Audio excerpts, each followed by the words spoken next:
we're going to work on using the bridge function here.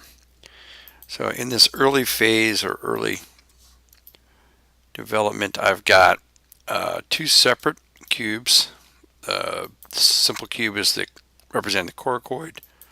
This is representing the body. And what I want to do is join them together. So what I'm going to do first is create, under the mesh tools, I'm going to insert an edge loop. And I'm going to insert another edge loop. So the reason I did that is I'm trying to get a face here that will roughly match up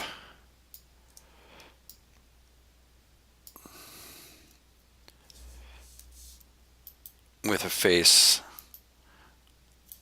there. So I've got these two faces. So what I can do, grab that object, edit, delete by type history, freeze its transformations, center the pivot. Same thing with the body here, edit, type history, modify, freeze transformations, modify center pivot. Then I'm going to select, so they're both selected now. So I selected object and then held the shift key and select the second object and said mesh combine. So now the software thinks they're one object, even though they're not attached. What I'm going to do then is go to faces. I'm going to delete that face. I'm going to delete that face. Now, the key thing to having the bridge work is you have to have the objects combined. And you have to have the exact number of faces. Another rule or guide, you want to try to minimize, keep to a minimum number, the number of edges that you're trying to bridge. So what I can do is say select object. Now both are selected since they were combined.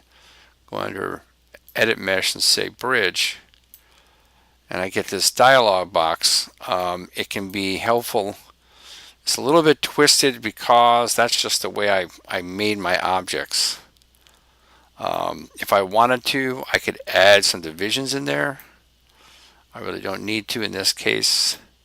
You can twist. If it's twisted, you can twist it other ways. This one's not going to work very much, so I'm going to leave it at 0. But there have been times when the bridge is kind of twisted, and what I've done is use that box to correct it. Okay, now if you go to number 3, you can see it's actually not too bad, but I'm going to have some adjustments here. This is obviously way too extreme here, so I may end up bringing this edge over here just to try to get some of that shape so it's not quite so odd. This one's twisted as well, so maybe one trick is to get that edge and scale it, and now move it up a little bit. So I can kind of minimize a little bit this this distortion.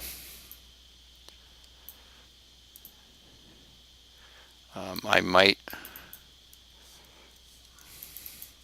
experiment with taking these 4 edges, even though they're not a loop, and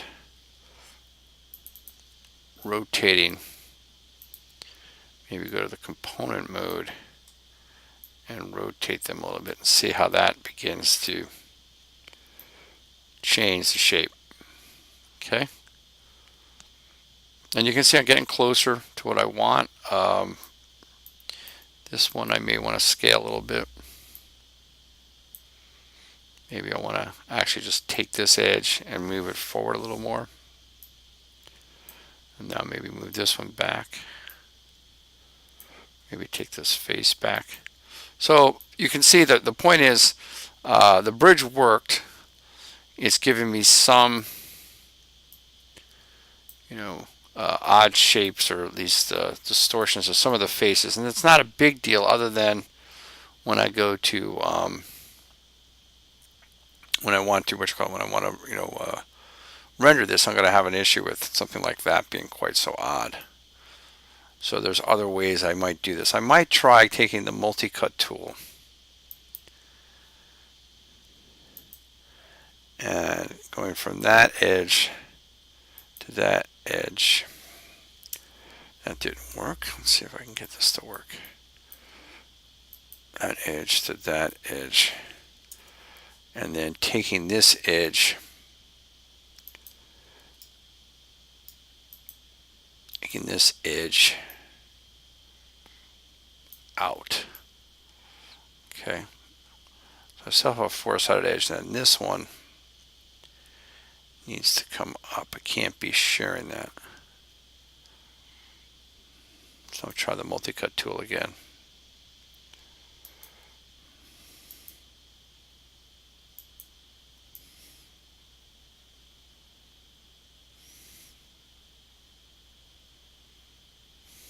Let's just take this edge out here for a second.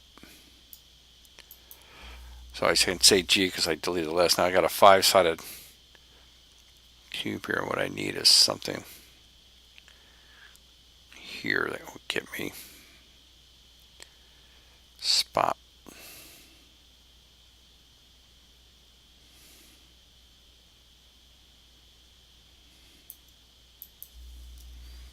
Let's see if we happens we do this.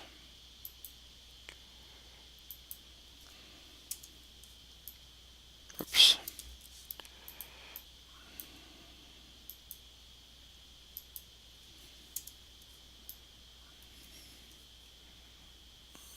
It's starting to work a little bit.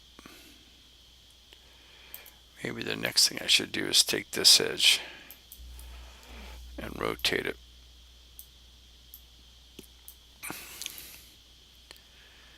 And that's four sides.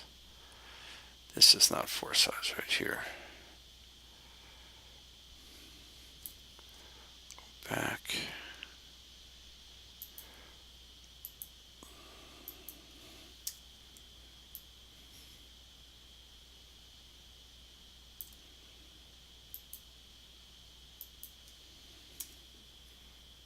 So I've got too many edges now again, so I'll take this edge out and see if that helps.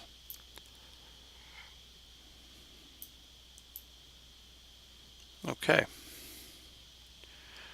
So now, a little better. Not quite as distorted. We can work with, I'd probably insert an edge loop here just to kind of keep that a little cleaner. And I think that's better. Okay, so we're not quite as distorted, but still might pull this vertex down a little bit. And it's one of those situations, but right now we really don't have to worry about quite so much. We'll keep evaluating as it goes, but you generally just want to avoid those really odd shapes, those really odd angles.